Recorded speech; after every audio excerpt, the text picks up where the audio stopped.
Welcome into the Todd Bowles Show. Casey Phillips here with head coach Todd Bowles. Man, congratulations on another win, another road win, and another one that took some years off people's life, it feels like. So this is our theme for the start of this year. Tell me, first of all, just what did this win in particular say about this team, knowing definitely some mistakes I know that you would have not loved happening, but then to still be able to, despite injuries, despite some mistakes, pull out a win at the last minute on the road and in prime time.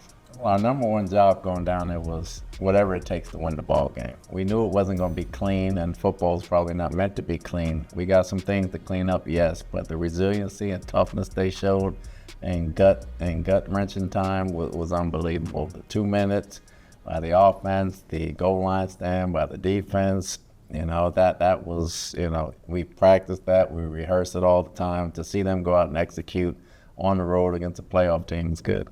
And then now you are 8-0 in weeks 1 and 2 as a head coach, best record in the NFL in that time for opening weeks, and we're just the 6th team to start 2-0 in 5 straight seasons since the 1970 merger.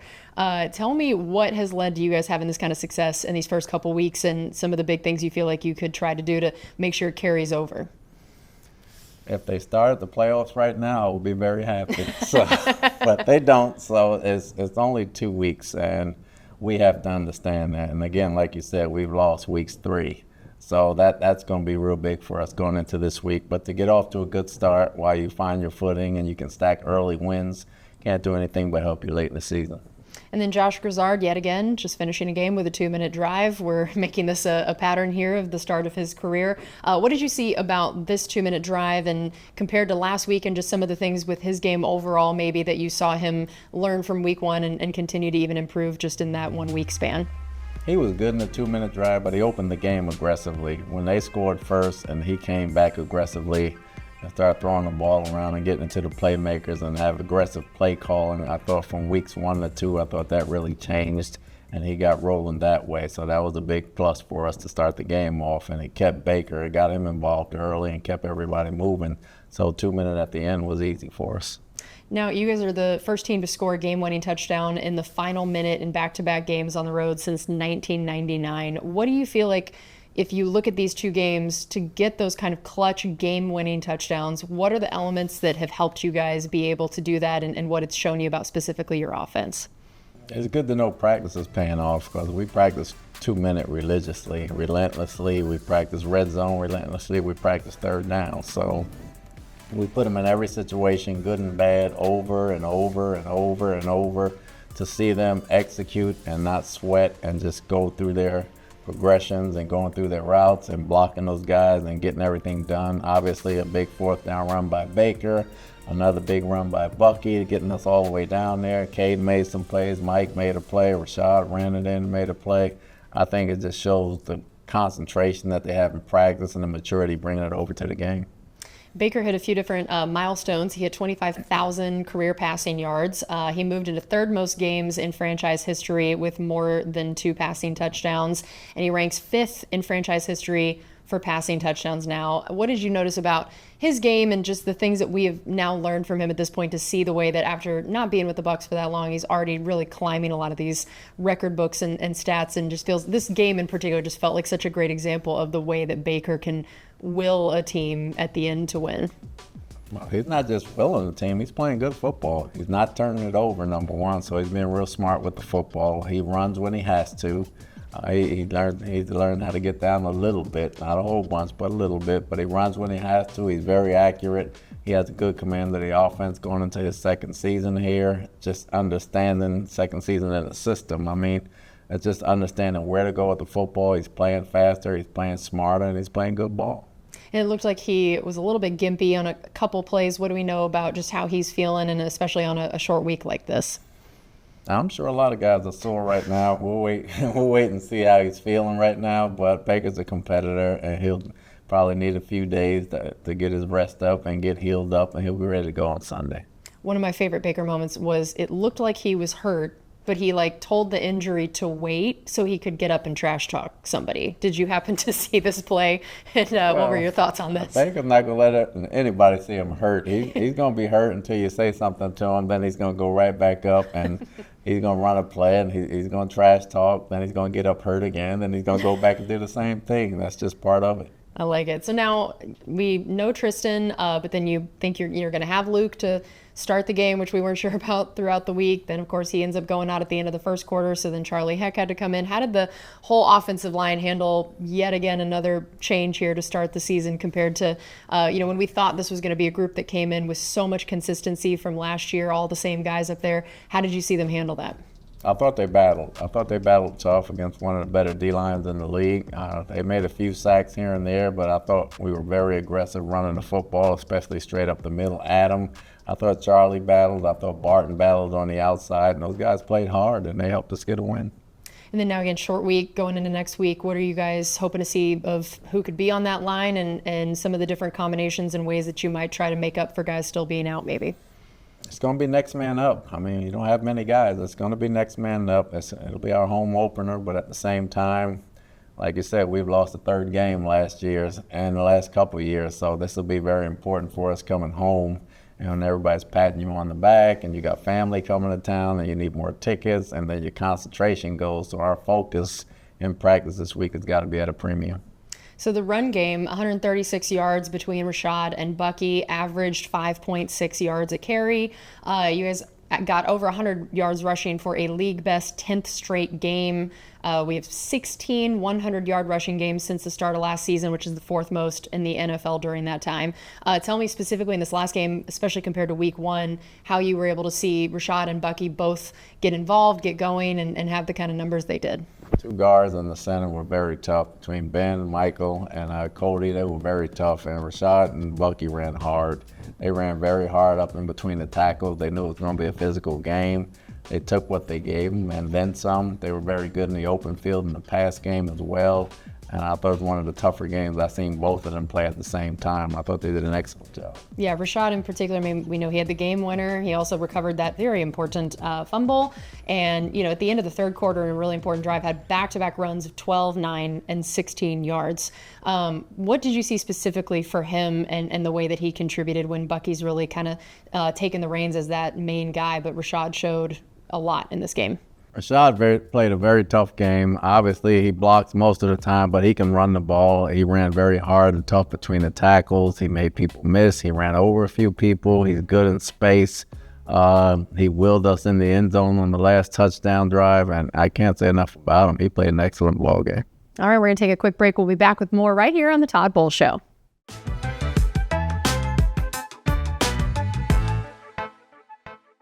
Welcome back into the Todd Bowles Show. Casey Phillips here with head coach Todd Bowles. So let's talk about Emeka again now. Another touchdown. So has the most receiving touchdowns through 2 career games in Bucs history, tied with Amon-Ra St. Brown and Rome Odunze for most receiving touchdowns to start this season. What have you seen specifically about his ability to get in the end zone and be ready for these clutch moments to start off the career? He can beat you so many ways. He can catch and run. He can beat you over the top. He can run with the football. He makes key blocks. He does a lot of things. He can beat you with route running. He can beat you with speed. He can beat you with power. So he's just using everything. We're trying to use everything he has. So whatever he can do to help us out on the field, we're using, and he's just letting his ability come out naturally. I feel like Ryan Miller is a great example of that next man up idea where when we didn't know about the different wide receiver injuries going in, this is a guy that's been, grinding away on the practice squad, and now here he comes in and gets a touchdown. His third touchdown in 13 overall career receptions. That's not a terrible stat line there of ratios. Tell me, what about him gives Baker the confidence and the offense the confidence to still call his number when it's needed, even when he's a guy that hasn't always gotten as many reps with Baker and the starters? Well, we know he's not on the scouting report of the opponent, so whenever we put him in, he's going to be open. All Baker has to do is find him. So he's found him. No, Ryan is a very good all-around player. He knows all 3 positions. He's very tough on special teams. He's a disciplined route runner. He has outstanding hands, and anytime we put him in there, Johnny on the spot, we're not afraid to throw to him. We trust him. We understand where he's going to be. He knows where Baker's looking, he does his job to perfection, and when we find him, he makes a play. I know we were 2 of 3 in the red zone on offense, and they were 0 for 2. We are tied for the best red zone defense in the league this year. Obviously, that's always a huge aspect of the way a game goes. What have you seen on both sides of the ball in the red zone that makes you the most proud? Offensively, we run the ball, and we got the threat of the quarterback running. We do a good job. Grizz does a good job scheming them up in the pass game, and Thad does the red zone as well. Defensively, I can give all that credit to Tim Atkins, who's our red zone defensive guy. Tim does an excellent job in the red zone, from high to low, tendencies, what they like to do, where they like to do that, and gives us all the information so we can try and execute at a high level, and those guys are very prepared. I don't have a stat to back this up, but I have to imagine that you have had some more of goal line stand plays to start this season than maybe any team before.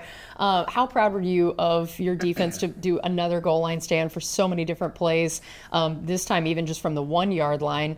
What stood out about the way the defense just held up in that situation and has now really only allowed 1 play to score after having something like 12 plays inside the 4 yard line on those stands? They don't flinch. They do a heck of a job rallying and understanding whatever it takes and defend every blade of grass.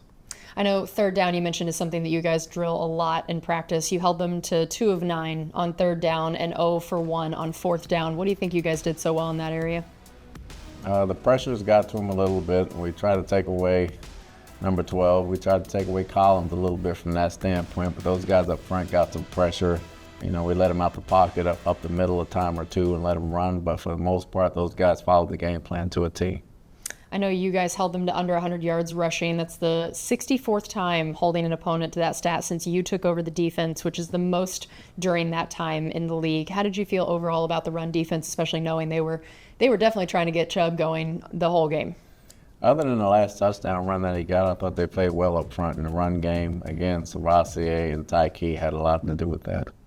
And then we know that Levante was the 3rd player now to play 200 games with the Bucs after Derek and Rondé, but the first to start all of them. What does that stat say to you about just the career Levante has had here in his longevity? His longevity says a lot. That means he's in shape all the time. He still loves to play the game at a high level, and I'll probably give him a game ball because he didn't catch the one that he should have. That's what I love. No matter how many games you play, you're never escaping the criticism if you drop the interception. I know he had to be beating himself up, I'm sure, for you. Not as bad as I wanted to be. I love it. All right, we're going to take another break here on the Todd Bowles Show. We'll be right back.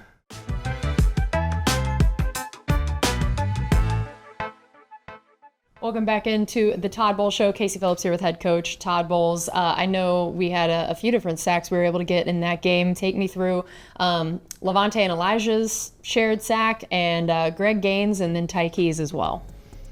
I got Tyke. He ran over his guy. He did a heck of a job. He just ran over the running back and he came through on the quarterback. He's very strong. He doesn't look like it size-wise, but he's very strong and he can lift you up. He took him off his feet and ran him back through the quarterback. Levante did a heck of a job disguising his blitz. He kind of faked and feinted and came through, and at the same time, Elijah came through on the other side, which we're looking for some big things from him. Then Gaines got the sack. He just keeps working. He doesn't look like the ultimate sack guy, but he's quicker than you think, and he's craftier than you think, and he always finds his way back there. Yeah, and you mentioned Elijah Roberts, looking for some things from him, especially when at this point we still don't know a ton about Kalijah's injury. But what have been your expectations for Elijah Roberts, and how might they change depending on Kalijah's availability? Well, Kalijah's availability says everything. It'll give him more chances to rush the quarterback in the pass game. He's developing in the run game, but he's a heck of a pass rusher for us. And if he can add that dimension, that'll help us a great deal. We talked about Tyke's sack, but he also led the team in tackles, had his first game with multiple tackles for loss. What did you see about his game in particular, and maybe some of the things we don't even see about how well he's playing out there? Plays like he played in college. He's a very heady football player. He's instinctive. He's very smart. Between him, Winfield, and Levante, those are 3 of the most instinctive players I've ever coached. And when they're out there at the same time, they can dissect things and make plays. And he came through in quite a few plays to get some TFLs as well. He's playing physical, he's playing smart, and he's playing well. Tell us a bit about the decision to rotate Jamel and Benjamin Morrison and just what you saw of Benjamin Morrison and some of his first kind of major action since coming back from the injury and starting in the NFL. Dean starts for us, and we want to get Morrison some reps to get his feet wet because you never know what's going to happen during the year. We're trying to get him caught up and get his feet wet and get him some reps as well, not just special teams. And he went in there, he had some good plays, and he had some things he saw for the first time, but the more you get him in there, the more his confidence goes up because we never know we might need him. And then you mentioned special teams. I know that definitely some of the moments you guys would like to have back on that unit this week. What have you seen now about Chase missing another one, kind of plans there and ways you guys hope to help him get back on track? 2 weeks in a row, can't miss the kicks. If the snap is good and the hold is good, we got to make those kicks. He understands that. We understand that as well, so we'll work on that this week. Don't ever want a pump block. That's the ultimate special teams disaster, getting a pump block. So we really got to look at that part of it. And they got a return as well. So wasn't a good day on teams, but they made the winning tackle at the end of the ball game. So everything is okay, but we'll work on that this week. All right, we're going to take one last break and come back for our final segment here on the Todd Bowl Show.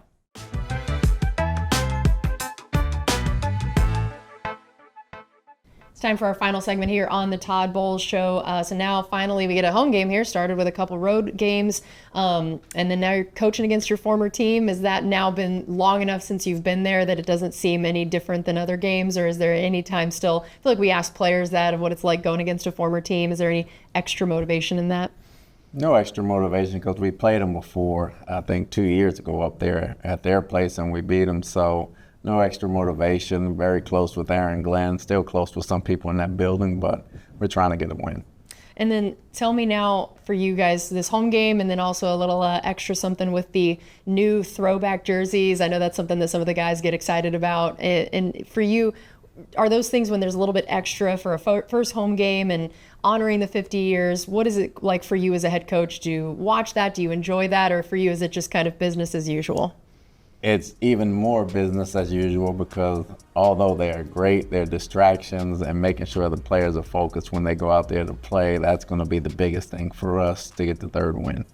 And then now looking at the Jets, as of the recording, we don't know a whole lot health-wise for their quarterback situation, but tell me, depending on which guy is in there, what does that do for you guys on defense and just the different styles or different aspects of their play you got to take a look at? I don't think it changes much. I mean, Fields is bigger than Taylor, but they both can run. They're both very good out of the pocket. Tyrod's been around a long time. He can throw the ball. They have a lot of talent. You know, it's early in the season. Everybody's trying to find their way. They have a lot of talent. We know we got to play our best game. Is it an extra challenge when it's a short week to have a guy that is the backup and maybe I know you guys try to work ahead a little bit. Does that add an extra challenge on the game planning side? It does because you don't see much of him, and we haven't seen much of him. I don't think he's played since maybe 2023, but at the same time, he's a good quarterback. So not having enough of him on film, we really got to study just formations and tendencies and go from there. And what do you see from a guy like Breece Hall and the way that he's emerged? Definitely a lot of fantasy people are big fans of him. And tell me what it's like to go against him on the defensive side. I'm a big fan as well. I think he's one of the best backs in the league. That's not being talked about enough. I think he's strong, he's fast, he's powerful, he has an array of moves, and he's tough to tackle.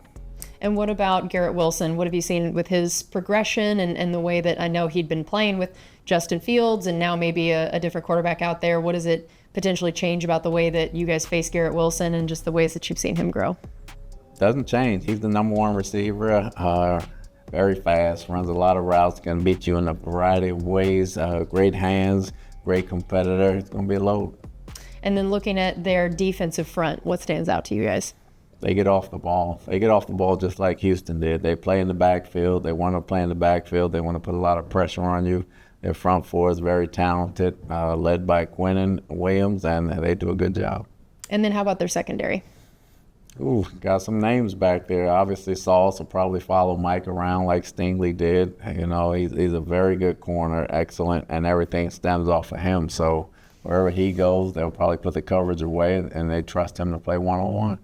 And then finally, just schedule-wise for this week, how do you and the coaches try to deal with the short week, the short schedule, and what it means, especially for a day like a Tuesday, where that's your big game planning day, and it's coming off, I'm sure, almost zero sleep?